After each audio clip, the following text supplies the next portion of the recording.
afternoon or good morning, depending on where you are. Julia, thank you as well. You didn't see Julia on the screen, but she has done a lot of the work behind the scenes, and we really appreciate that. Hi, I'm Abby Hopper. I am the president and CEO of the Solar Energy Industries Association. We are the National Trade Association for the solar and storage industries here in the United States. And so as I thought about, and I have the pleasure of being and the honor of being a C3E ambassador. And as we talked in one of our recent meetings around kind of what are the areas of growth, what are the areas of opportunity in the clean energy space, storage to me seems one of the most obvious. And so it's really an honor to be here this afternoon. I'm on the East Coast with you and have these incredible panelists with me. You will notice we are one shy.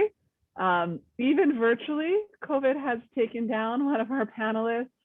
And so we wish her good wishes on feeling better. But we have three really great panelists here. So to start, I'm just going to ask each of these esteemed women to introduce themselves. I will start with my dear friend and colleague and a C3E award winner, Megan Nutting. Hey there. Thanks, Abby. My name is Megan Nutting. I'm the Executive Vice President of Government and Regulatory Affairs at Sunnova. I've been there over 7 years at this point. Sunnova is a residential storage and solar service provider. And so we operate all across the US, including markets like Puerto Rico, Guam, Saipan, and then a number of states all across the country, putting solar and storage on people's homes. Great, Megan, thank you. Anna Sitkin, I will turn to you with the U.S. Department of Energy. Great, thank you so much, Abby, and it's wonderful to be here with all of you. So my name is Anna Sitkin. I am a commercialization executive at the U.S. Department of Energy. I work specifically in the Office of Technology Transitions, which oversees the delivery of strategic goals of technology commercialization for the department. So I serve in a cross-cutting role that's looking at a number of different technology areas and special initiatives. I'm actually on leave from Carnegie Mellon University, where I've been for the past 6 years, and I've done a lot of work over the years in terms of product development and program design. So great to be here. Thank you. Great, Anna, thank you. Anna is a fellow ambassador with me. And then last but certainly not least, Julie Sturry from STEM. Would you introduce yourself? Sure. Hi, I'm really glad to be here. I am Vice President at STEM of Program and Market Operations, as well as Customer and Data Operations.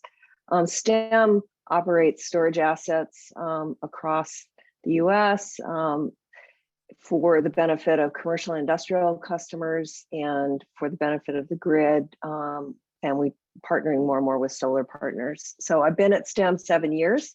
Have been in the energy industry all of my career, actually, working on software solutions with utilities, and really saw early interest in batteries back in the 80s and electric vehicles back in the 90s and carbon tax studies and all of that through IRP and AMI. So I've got lots of years of experience, but it's really been the STEM last 7 years.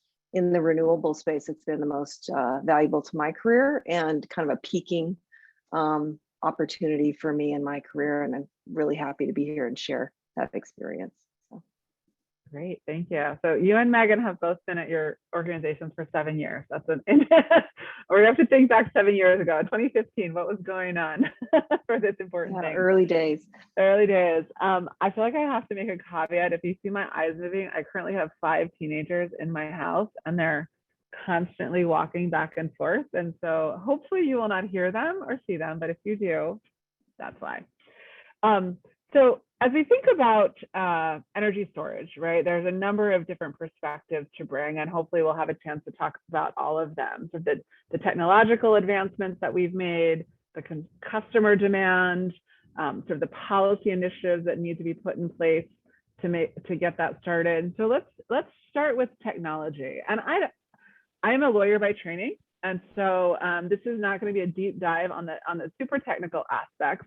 But as we think about what are the opportunities to deploy storage in new ways, I would be curious from hearing from our panel, what you see as some of those opportunities. And maybe, Julia, if I can turn to you first, like, from STEM's perspective, where do you see as some of the advancements that are happening?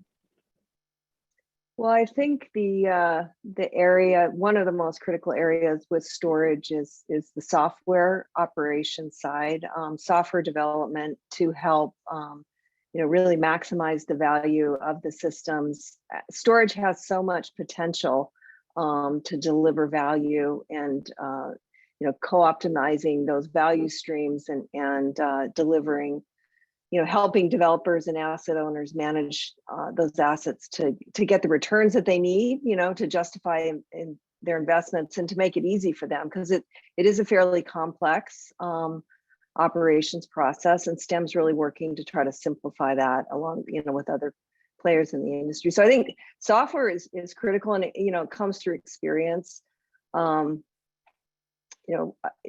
can tell you just from the 7 years how different operating storage, where we started with demand charge management alone, and now our operating systems in the wholesale markets and delivering to coincident peaks, and delivering on incentive operational, all in a day kind of ancillary services. So it's a lot of interaction, a lot of complexity, and I think just continuing to advance that knowledge and learning is critical to realizing that value. So I think software's, that software algorithm is critical. Really, that's fascinating. Anna, from your perspective, what do you see as some of the different ways in which the technology can either be advanced or utilized? Well, she's already covered software, so I'm going to go on the opposite side, which is hardware. I think that the development that's coming out in terms of new chemistries, new types of batteries, new sizes, the scalability, et cetera, is going to be a critical part. So an interesting thing, and acknowledging I'm just a few months in working on this, kind of in a deeper dive beyond the work that happened at Carnegie Mellon, which is a very, very strong in terms of batteries and storage R&D, is thinking about how to commercialize more of the technologies that we're seeing across the country and scale them. So for me, the most exciting part now, sitting at the department, is the number of initiatives that we're seeing across the entire agency and how they're pulling different technologies forward. So we're all thinking more, particularly with the bipartisan infrastructure law, at how we can deploy more technologies, how we can do more pilots. And there's a lot of specific funding in the law that's really looking at these larger scale projects. So from my perspective, I really see these, it's like, it's going to take all of these different technologies to move forward. And so we're seeing great stuff out of not only the national labs, but out of universities, and startups are really kind of pushing forward as well. So I think that the entire industry is sort of bubbling in a new way, in a more accelerated way. That's actually what I'm most excited about. That's great. So Megan, we've heard about the software piece, we've heard about the hardware piece. From where you sit as a provider for residential solar and storage solutions, how do you see the technology evolving? And perhaps you can be a segue into the customer demand and sort of the technology meeting customer demand. What's happening in that area of the world?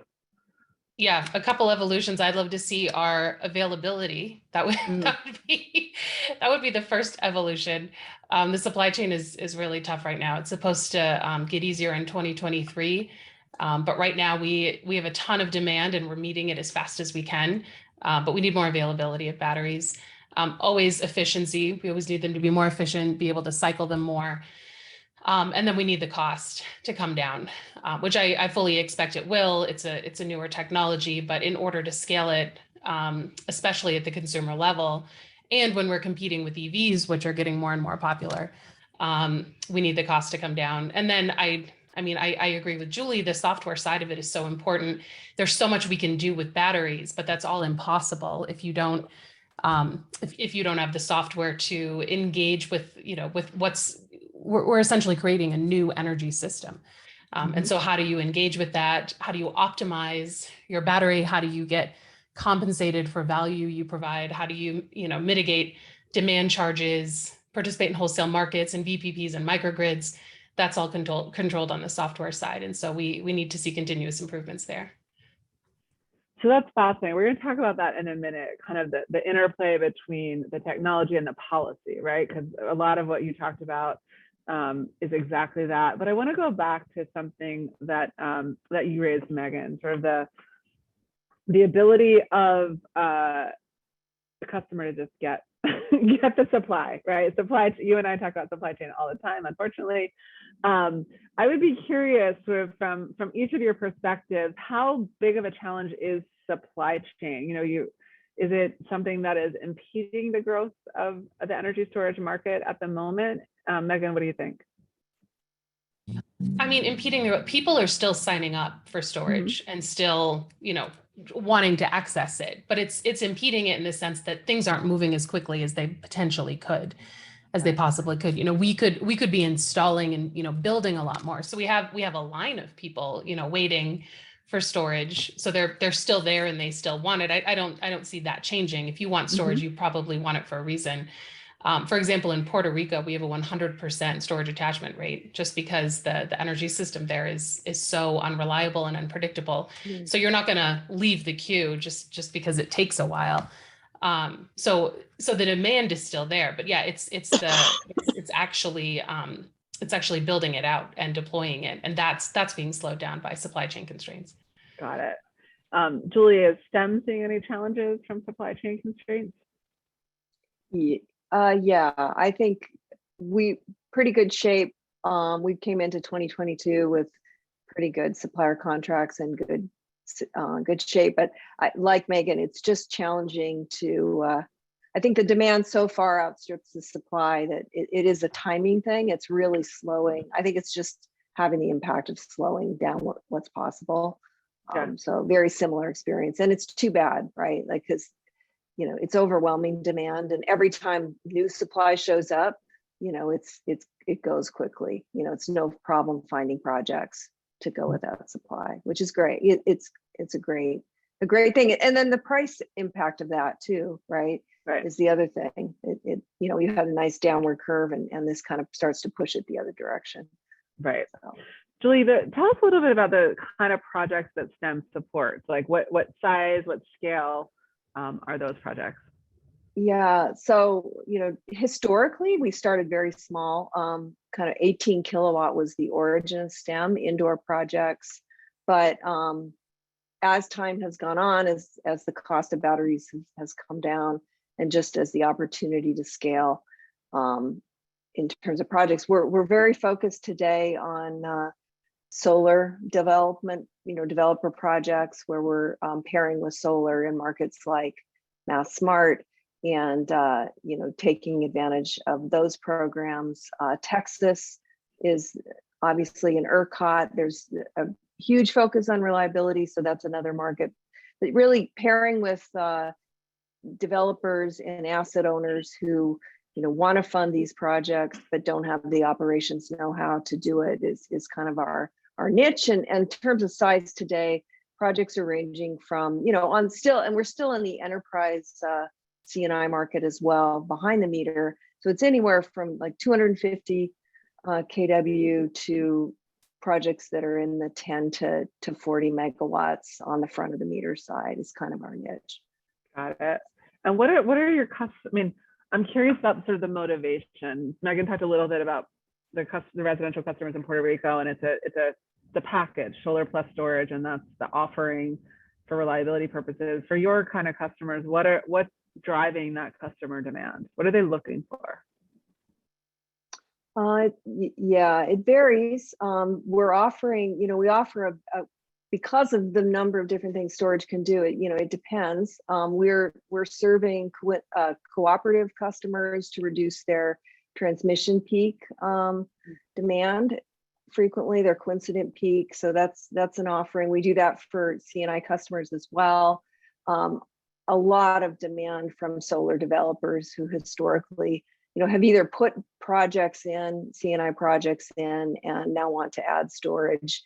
And again, the complexity of operating storage with solar it takes experience. It's not something you can do lightly. And so I think that's really been a big opportunity for us, is to deliver, whether it helps with the incentive in Massachusetts, to earn that extra incentive because you're pairing the solar with the storage, or delivering, the extra value in returns from the market, or the coincident peaks.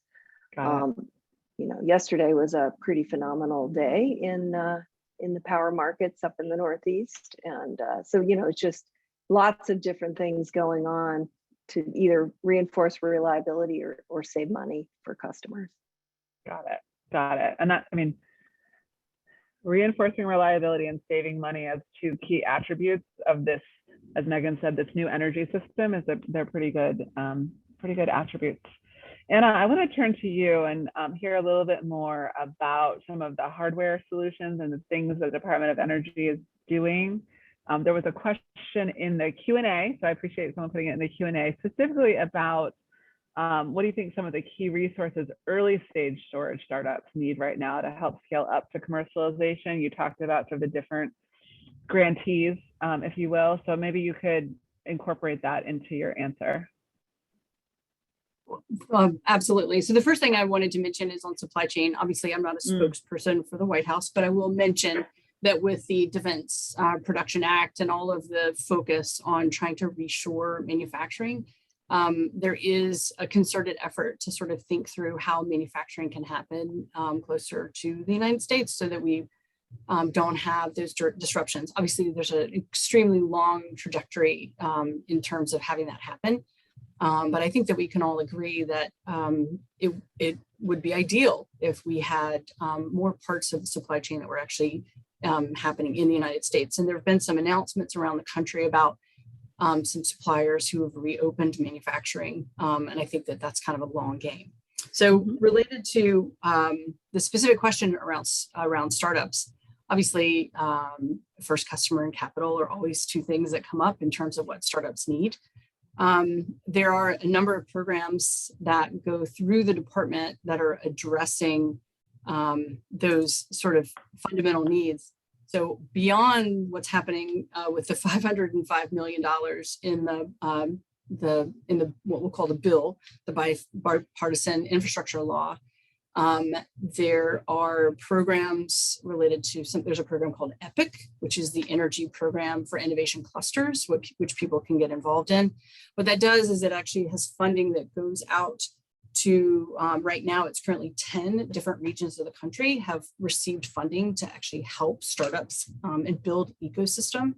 And so I would suggest that they could get in touch with me to find out what the closest energy or EPIC kind of hub is, because that's a way of sort of tying in to different kind of resources and mentoring so that companies can sort of get off the ground. I'd also mention Energy I-Core is another way that people can kind of boost what they're currently doing. And that's a program that's supported by OTT.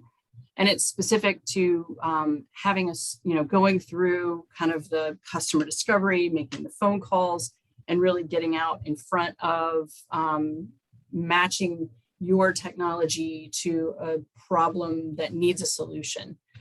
So it's not just having a technology and not knowing where to put it. We're finding that there are technologies that exist that actually could be leveraged in other sectors of the energy market.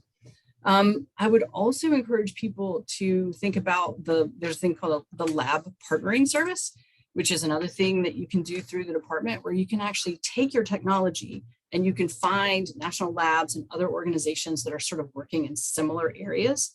And through that, you can create synergies with organizations, get mentoring, get entrepreneurship. Because startups need many of the same things when they're starting out in those early TRL levels. And those are the kinds of supports that you can get through not only kind of community, but your own sort of training, how to understand your customers. But that's like a topic for a whole other session on what can energy startups do? Through the course of the years, the department has helped many, many startups And there are all kinds of local and national resources that are open to startups. Please, send me questions and I can certainly help on a one-on-one. Every company is different. Every company has different needs, and incubators and accelerators exist for this very reason, kind of help people get off the ground, because every technology is going to be necessary to get to scale. It's a really interesting overview, right, of the both the breadth and the depth of the resource that is available. Sounds like not exclusively to energy storage, but to energy startups, perhaps. But it is, one of the things I find so interesting about this area of the energy infrastructure, the energy ecosystem, is that it is evolving so rapidly, right? And we've talked about the technology, like the actual hardware. Julie's talked about the software. And so Megan, I want to turn to you and perhaps you can help us identify what some of those gaps are, right? As the technology evolves quickly, what are the regulatory and policy gaps that you are working hard to fill? And how is that going? It's going. It's a tough go. I'll start with that one. It's a but we talked about what we need to make more people adopt batteries, and we need costs to come down. And I know the manufacturers are working on that side of things. But at the same time, we also the overall economics of storage need to improve, and that can happen by ascribing value to the benefits that storage can bring to the broader system. RMI did a really great paper where they talked about this, and in it they pointed out that storage is, a lot of batteries sit unused for 50 to 95% of the time if you have them deployed at your home. That 50 to 5% that you need them, you really need them. You need them to help mitigate demand charges or power outages, provide backup, but the rest of the time it's really inefficient to not be using them. So how do we fix that? We fix that by fairly valuing the contribution that they provide to the system. Do they provide capacity or demand flexibility or load reduction? What value can they bring? And then you have to pay customers for that. Utilities get a rate of return on their investments and deploying those investments. And really it should be no different with producer consumers or prosumers, which are sort of individual consumers at that home level. And so really, I think a lot of the conversation is surrounding what is the value that they provide. Do they provide it through, aggregating a bunch of systems like FERC Order 2222 allows for now, and they're also considering in Texas, and selling that into a broader wholesale market, or as part of a virtual power plant, or there's a connected solutions program in the Northeast where utilities will, give you an incentive for a battery that doesn't always cover all of it, but then you dispatch that when they need it, or as part of microgrids. And sometimes I get frustrated when I see these alerts, the sort of the tweets that are sent out by utilities or ISOs or RTOs, like in the Northeast. I know New York had these recently, and California and Texas, where they say don't use energy during this time. The flex alerts, they're called in California. So you're asking people to change their behavior or do you a favor, but you're not compensating them for it. And if you could compensate them, if you could go one step farther and compensate them for dispatching energy when you need it most, then we're talking about some real value being ascribed to batteries, the system being used efficiently, and being able to contribute to the broader system. That's helpful. That's really interesting. Julie, I'm curious. I'm going to ask you the same question. So from your perspective and STEM's perspective, where do you see the gaps? I imagine a fair number of overlap with what Megan said. Yeah, definitely. I think in general, there's a lot of initiatives across, of course, it varies state to state, but lots of legislation that's encouraging or putting money out there to develop storage. New Jersey, for example, has a $60 million dedicated to storage, and then the regulatory support of that, getting the rules in place and actually making it happen has been blocked for 18 months. So that ability to convert, the money to actual implementation is a huge challenge. having worked mostly, we've been running a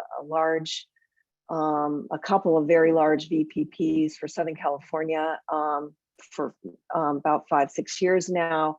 And I think, just to echo what Megan said, you can see there's this opportunity to do more with these assets, but you're constrained by either regulatory rules, the concern, there's an overarching concern often of double paying.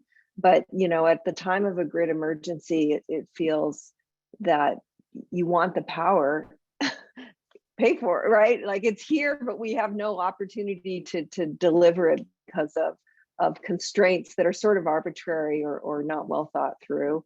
So there's a lot of conflicting regulation and rules that we see on a bigger, on a huge initiative that needs to pass. Obviously, is the federal investment tax credit for standalone storage. I think most of us in the industry have been tracking that for many years. We get close, we think it's going to happen, and then, as we've seen just recently, no go. So it's really hard. It's just the same old issue, right? How do you give certainty to developers and investors that they can fund these projects and go full steam ahead and not have the rug pulled out? So I think there's that federal incentive as well. But I could talk for hours about regulation and how we could be helped in markets that are pretty far along, like California, and what needs to change to help the industry, or even nation markets that are just getting started, that hopefully can learn from the experience and not start at square one. And I think that's part of the challenge, right? Like, the fact that we could talk for hours about each particular jurisdiction and each particular interpretation of the rules is such a maddeningly inefficient way to run a market, right? And as technology providers and solution providers, to have to tweak your product and tweak your offerings to sort of conform to the unique and bespoke rules of every jurisdiction, far from ideal. I'm going to ask, and I have a question for you, but Megan and Julie, if you could look in the Q&A, there's some real specific questions around sort of this market design, and I'll come back to you in a minute if you have any thoughts. But Anna, I'm curious, at the Department of Energy, you talked a fair amount about sort of some of the ways in which you can help startups and some of the ways in which you're looking at hardware. In terms of policy innovation, right, and different contract models or different regulatory constructs, does the Department of Energy have a role in helping figure this out? And if so, what might that be? So, it's interesting because we're in the spot of also interpreting policy, right? So we're not writing policy, we're not setting policy. We're actually taking what is written in the different laws, and we're actually trying to create programs and platforms to get that funding out to the market. We don't pick favorites. We don't make decisions about which technology is going to move forward, because we do see that there are any number of different platforms that could move. So it's interesting because I sit in this spot sort of between my past life in corporate and nonprofit and academics, with now this role in government. And it's just very easy to sort of think about it from all of these different lenses, because I can see paths forward because of the experience of working in this for so long. But at the same time, I also know that there are all of these constraints. There are these different constituencies, and there are different models even within the department. In fact, the exercise of collecting information just to prepare and talk today was really fascinating to me, because we have everything from long duration energy shots to the new work, which is called Energy for Everyone, or Energy Storage for Everyone. And then we have the Energy Storage Grand Challenge, which is has a different set of criteria, a different set of goals. And so navigating within, from outside and from within is very interesting, because I guess the part about it that's really inspiring to me is the number of people who are thinking about storage in minute, intimate detail every single day within the department, and then what we're seeing across the entire United States and beyond in terms of what's next. So the innovations that we're seeing, the technologies that are coming through these, the RFIs, the funding opportunities, really paint a landscape where we're going to have an all of the above strategy in terms of mitigating for climate change with storage. We all know that storage, whether it's, with electric vehicles, vehicle to grid, vehicle to everything, so this mobile storage, or whether it's long duration storage, it's going to take all of it, including, like the life cycle, right? Because we need to be thinking about recyclability of batteries. We need to be thinking about the chemicals that are being used. We need to be thinking about what happens at end of life. So the number of people inspires me that are really thinking about this. So I'm not sure I exactly got to where you were talking about, because you were asking me to kind of comment on the policy itself, which we're interpreting. But I'm inspired by the number of people, including the other panelists, who have this intimate knowledge, and we're all working kind of, we're all at least kind of moving in the right direction. And that's a part that I've seen that's different in the past few years. That's great. That's good to hear. And you have such an interesting perspective, being kind of an academic institution and then within the department, you can bring that perspective. Megan, did you have a chance to look at the Q&A? You've caused a lot of chatter, and I wanted to give you an opportunity to talk a little bit more about your thoughts. Yeah, I mean, sort of similar to what Anna just said, I wanted to express my gratitude for how brilliant the people in our industry are. I mean, even just looking at these questions, I know a lot of these people and know how smart they are and how hard they work, as part of this transition. So I'm grateful to work in an industry with people who are innovative and thoughtful and passionate, and can ask technical questions like this, sort of off the cuff. Anyway, really great questions. So on the, I'll start with Vanessa's on the compensating people for conserving energy. That's basically demand side management. And there are conversations happening in a number of states about that. California, they always have the most people and the most conversations.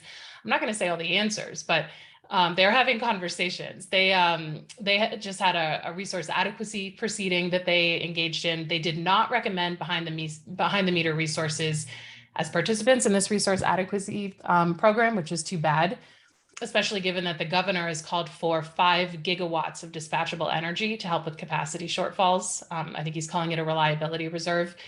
And if you add it all up, technically the largest battery in the world is the behind the meter batteries in California. If you just consider California as a battery, so why not use those?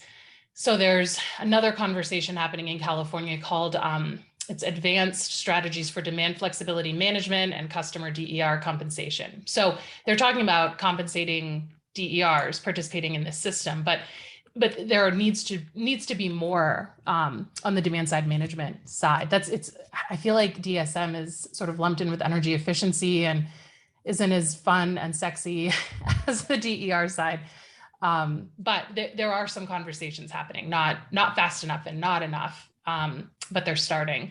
And I think to answer kind of some of the other questions, that's what we need, we need a mechanism. And Casey was asking, does there have to be a fixed value? Like, how do we make this easy? And Lynn asked the same thing, like, how do we facilitate this basically?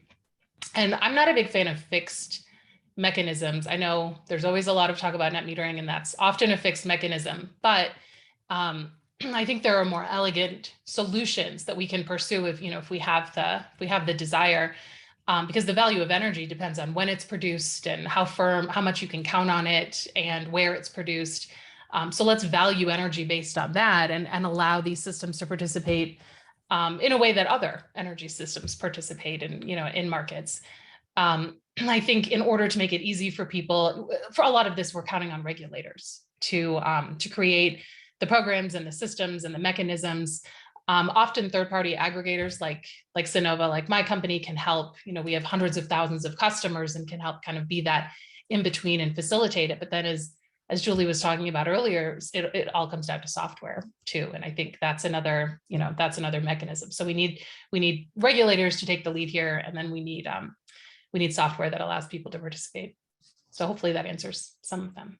So Abby, can I actually jump in with I want to talk a little bit about a request for interest, because let me just say one thing that is responsive. People said they couldn't see all the questions. So the questions that Megan was answering was sort of around this idea of compensating people for saving energy, and what are some of the ways in which we can further facilitate deployment of energy storage and customer compensation. So, okay, with that caveat, you're offering more comments on that, and I just want to make sure we all have the same information. No, thank you. I guess what I just wanted to mention is that so California has incredible programs that are happening. There are incredible programs that are happening in different regions of the country. There's also a kind of a national interest in energy storage. And so as part of the bipartisan infrastructure law, there is now about $505 million available for demo initiatives, demo projects. There are pilot grants, and there's a joint program between DOE and DOD with the national labs. But all of that together is really kind of pushing towards expanding jobs, enabling workforce, and really looking, and it's all under this topic of, I want to get it right when I say it this time, it's energy storage everywhere for anyone. But it's looking specifically at deployment opportunities. So as people are thinking about, there's an RFI that came out in May that's still open. And it's basically, I encourage anyone that if you have strategies, if you have comments, that during these RFI processes, that's actually a time, and it's come out quite a bit. I don't know if everyone gets the same emails that I did when I was outside of the department, but every couple of days there's a new request, because the department is very interested in getting feedback prior to these larger calls coming out. And it provides an opportunity for people to help shape how we're thinking about things. So I just wanted to make that a sort of an open invitation for people to provide feedback so that we all get it right. That's great. Ed, that's helpful. If folks don't know where to look for that RFI, is that something you could put in the Q&A, or maybe Maria, we could follow up after in an email to your participants? The best way to find it is actually, you can go to energy.gov and then bipartisan infrastructure law programs, and all of the information is there. It's a pretty easy Google search right now to find content about what's happening with the law. Great, good. Julie, let me give you an opportunity to comment on this conversation around sort of customer participation and what needs to change, and then we're going to transition to a different topic. Sure. Yeah, no, I think with the programs that we're operating in the markets today, compensation comes, we're not in the residential space where it's a little bit different, but I think, we've seen, and our customers are seeing they do see tremendous value from good rate design, and rates that align with the time of need. And so as, with demand charges, I think one of the promises of storage 5-7 years ago, as it was being sold to customers, is that it would dynamically continue to be valuable as rates and tariffs change. And that's been exactly the case, right? Because the software can change the way you operate the asset. As customers, unfortunately have seen demand charges go up significantly in California. C&I customers is really what I'm speaking to, but the value of the storage investment that was made has just really delivered hands down, more and more. So, I mean, that's another flexible aspect, but it is kind of inherent in the tariff structures, and having, again, tariffs that are consistent with the objectives of the grid and the another interesting area there is just the whole carbon reduction, right?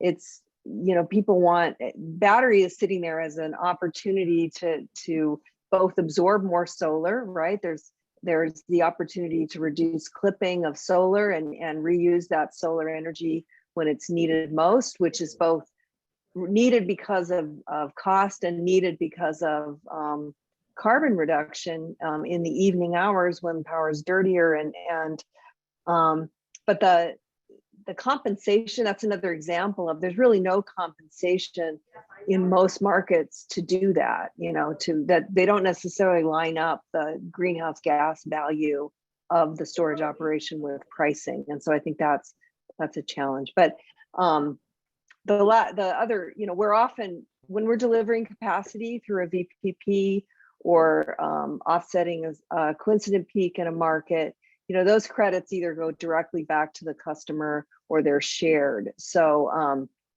there are a number of compensation mechanisms, I think, that work pretty well. I think the important thing, and I see that question about whether VEDR is providing compensation. And what we're seeing with our early VEDR projects is absolutely the customers are realizing significant savings in the summer.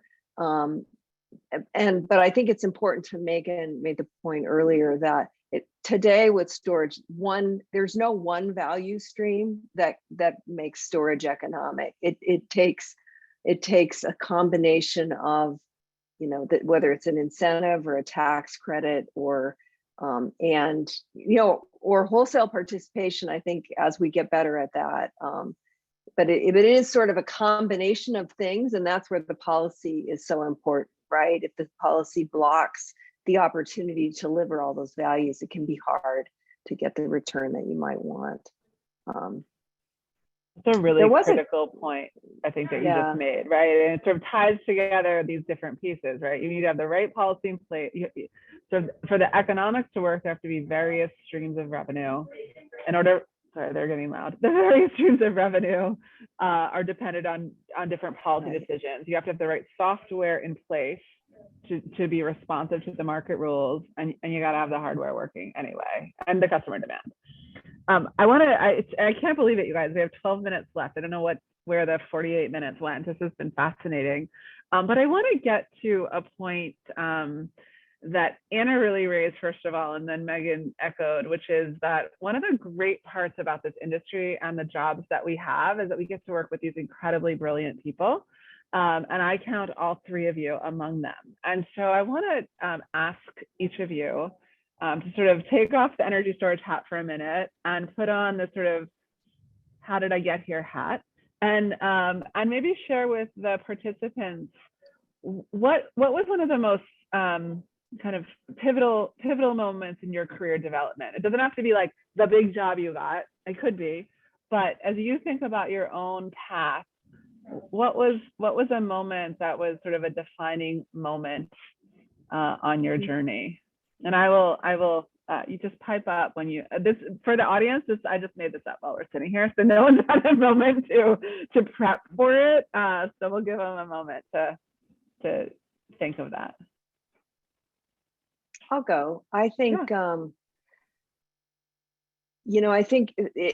I think for all of us that work in the energy space and have done so as long as I have, it's a niche, and it's really, when I started out in energy especially in the 80s, with utilities primarily as our customers, I would be the only woman in the room. That was not an unfamiliar, that was a common experience.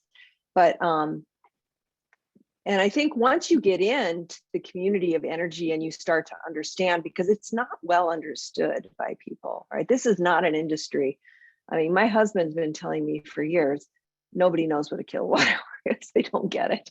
They don't understand it. But so I just want to say, I think for me, how I got into this industry through an internship, effectively an internship at the local utility in the Pacific Northwest out of college.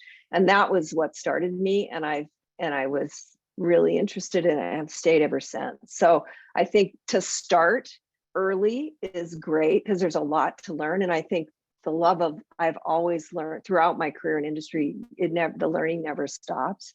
There's a lot of challenges. It's a really interesting space and more important than ever now, right? So I think, but starting early and getting into the knowledge base is really important. So having that opportunity, I think, is important. I'll be quiet. Julie, thanks for sharing that. Megan, are you going next? You want me to go? Why don't you go? Okay, I'll go. So I absolutely fell into it. I did not study engineering. I was not trained as an engineer, but the shortest version that I can give is that I was the last person hired at Home Depot to help launch their first e-commerce website. And because I was the last person hired, I got all the products that no one else wanted. But lo and behold, that was insulation, windows, light bulbs, and that list continues on. So someone had taken decor, someone had taken all the other cool departments. I got kind of what everyone else didn't want. And when blackouts and brownouts started happening in California, what can an organization like a big company like Home Depot do except start to pull together ways that consumers can save money through energy efficiency? And that is literally how I got started. I learned all about energy efficiency by working in the stores, by working with the merchants, by working with contractors, by talking to commercial building owners. And so it has been this incredible pathway ever since. So, worked on Energy Star programs, worked on commercial building efficiency programs, but energy has always been the thread. And the fact that we've gotten to this point in time with this administration, where all of these important component parts coming together is like seeing our life's work coming to fruition. So wherever you get started is the right place. I will mention that the department is hiring about 1,200 open positions right now. So do consider public service as you're thinking about this, because there's an incredible value in being a part of this ecosystem. Wherever you insert, corporate, nonprofit, I think I've mentioned I had a .com, a .gov, a .edu, a .org, right? It's like whatever way and pathway you get into it is the right way. Just do what you can. Thank you. Megan. We also have a lot of job openings. So look at the corporate side too. We need you.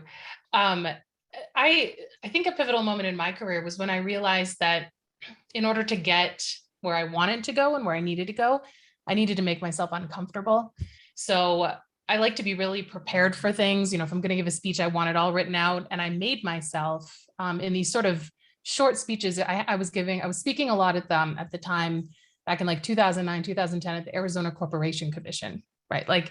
So I wanted to go in with a whole prepared speech, and I made myself just talk from bullet points, because you need to make yourself learn skills that you'll use your whole life. And I sometimes it's easier to be quiet in meetings because you may not be 110% sure of what you're saying, but I made myself speak up because I still had something to add, and often I still knew what I was saying. I'd make myself walk in, you go to conferences or walk in rooms, sometimes you don't know anybody. And rather than turning around, I made myself go in and go meet people, even if I was in a state I had never worked in before. So I think, making yourself uncomfortable is okay. And then once you do that a few times, it's no longer uncomfortable. But if you don't get over that, then it's going to be tough. And I'd also encourage people to take initiative, reaching out to people, attending events, doing mentorship programs. Someone reached out to me for an informational interview, I think sometime last year. And then I was really impressed by her. And so when she applied for a job working for me, I hired her. And I have no regrets about that decision. She's fantastic. But I knew her because she reached out and wanted to chat. And at Sonova, we have something called a Women's Leadership Network, and put out calls for people to apply for the steering committee last year for that. And 10 or 12 women applied.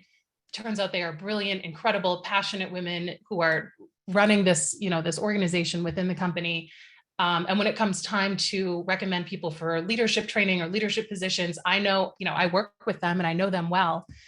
So take advantage of opportunities to get to know people, serve on boards if you can, even if they're outside the industry or sort of outside your company, but build your network and get to know people and make yourself uncomfortable. That's what I would say.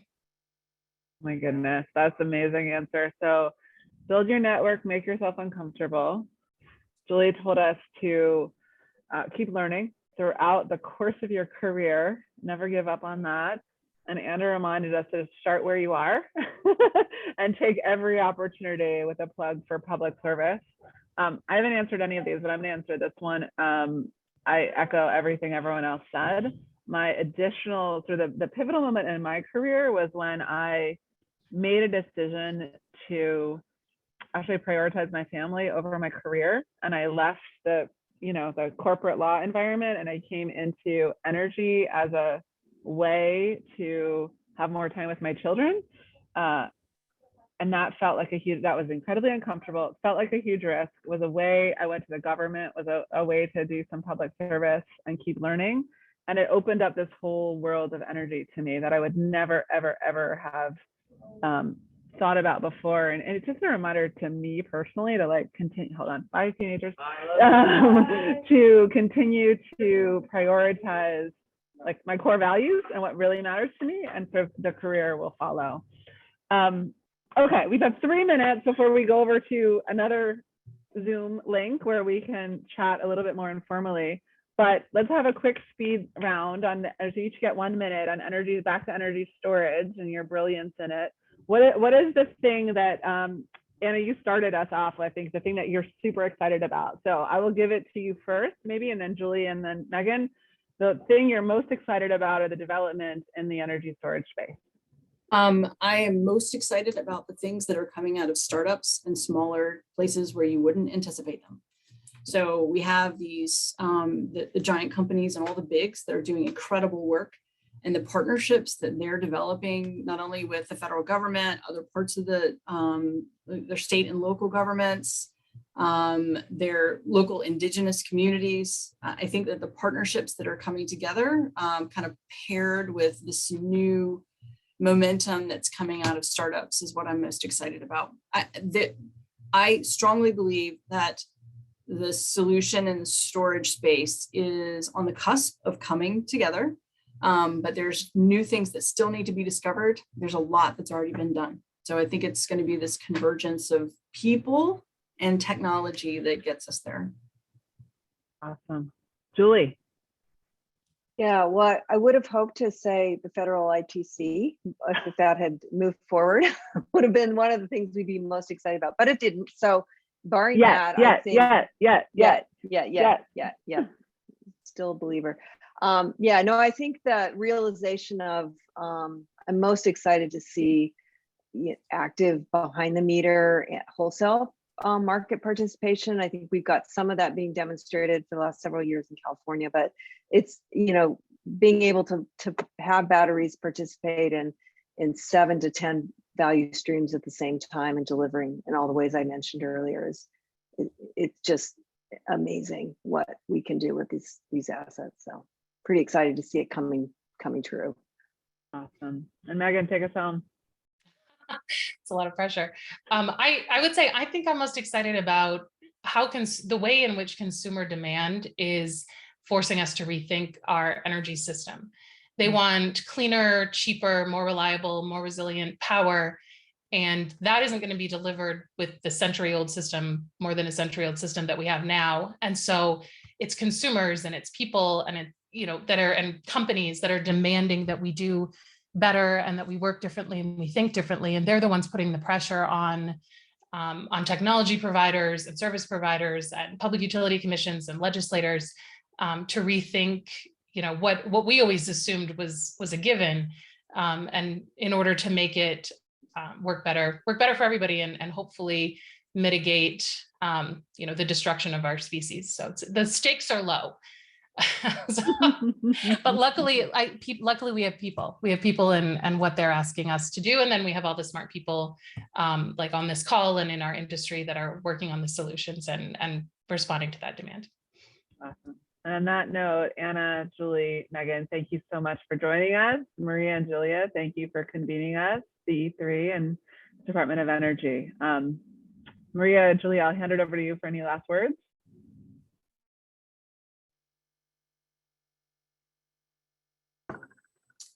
No last words, just thanks to the panel for everything. We appreciate it. We hope many of you are able to join us at the post-webinar discussion. Thank you all.